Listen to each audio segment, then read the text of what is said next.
กับทักทายสบายดี FC พังไทยและพังลาวเนาะมื้อนี้ก็มาสัมภาษณ์เจ้าแคนพี่น้องเจ้าแคน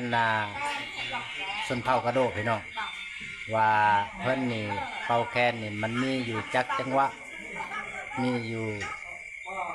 จักจังหวะแล้วก็อยากถามอันนั้นข้าเจ้าเพิ่นเบิ่งเนาะแล้วก็ถามไปเลยพี่น้องสบายดีลุงสบายดีอันขอถามแน่อันลุงเป่าแขนนี่มันมีอยู่จักจังหวะบ่เป่าได้หั่นน่ะจังหวะ1ที่2แล้วยังอีกบัดนี้จังหวะชื่อค่ายที่3จังหวะตะอวยตะอวยบรูเว้ยเอาเลยจังหวะที่1จังหวะกันเด้อเอาพี่น้องมาติดตามฟังนำกันเลย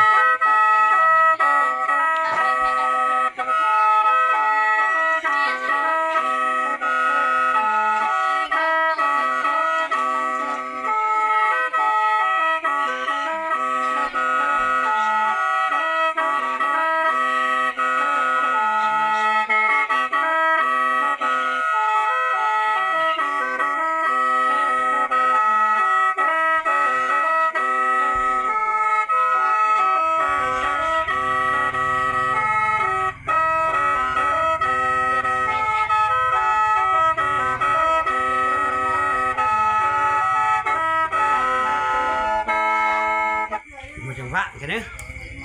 โอเคอันนี้1จังหวะพี่น้องเอาจังหวะที่2อีกจังหวะตะอวยเลยตะอวยอันนี้เป็นจังหวะรูกระโดพี่น้อง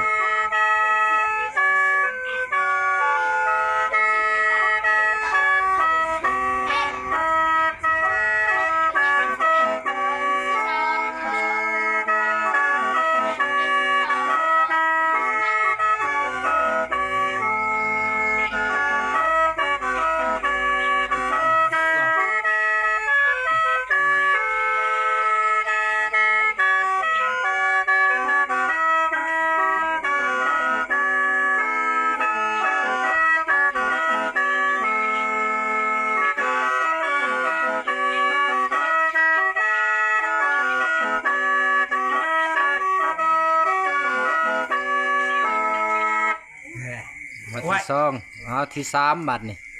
ชามมาได้เดี๋ยวใครก็แผลไปกระทำมันจำเตย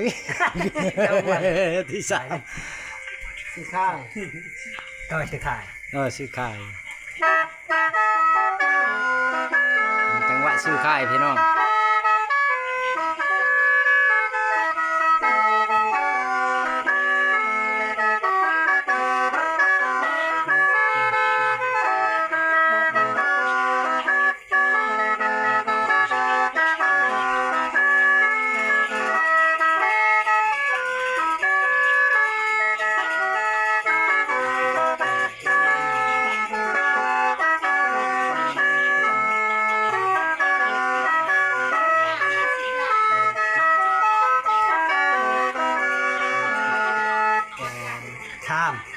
ที่3มัดเลยเสียงอันนี้เป็นจังหวะเผากระโดพี่น้องเอ้ยมาติดตามฟังนำกันเลยพี่น้อง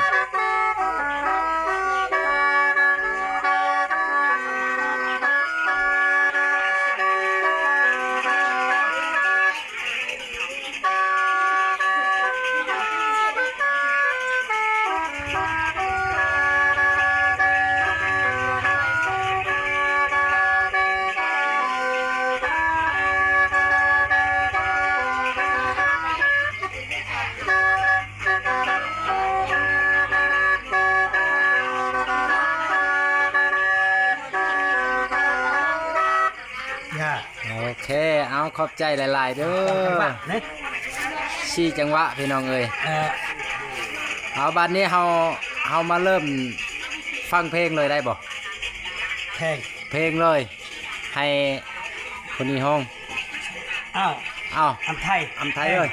เพลงแกไม่ตะอ้วยกัน จะอ้วยแข่งกันอ้วย ตะอ้วยโทยเนี่ยไม่จะจับโทยเมื่อโหย จับถ้วย ตะมุคลิปเอาไว้โยน MI ให้แม่ ที่ ให้ มาโห พี่ ย น้อง กิน FC ฟังไทยและฟังลาวติดตามเด้อสุนเผากระโดนี่ค่ำคืนนี้มีการม่วนซื่นพี่น้องเอ้ย เดี๋ยวมันกล่องมาก ะบ่ได้กินหยังดอกกินน้ำหวานพี่น้องเอ้ยกินกาแฟเอามาพังนำกันเลยพี่น้อง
มาเดี๋ยวเกียร์ไว้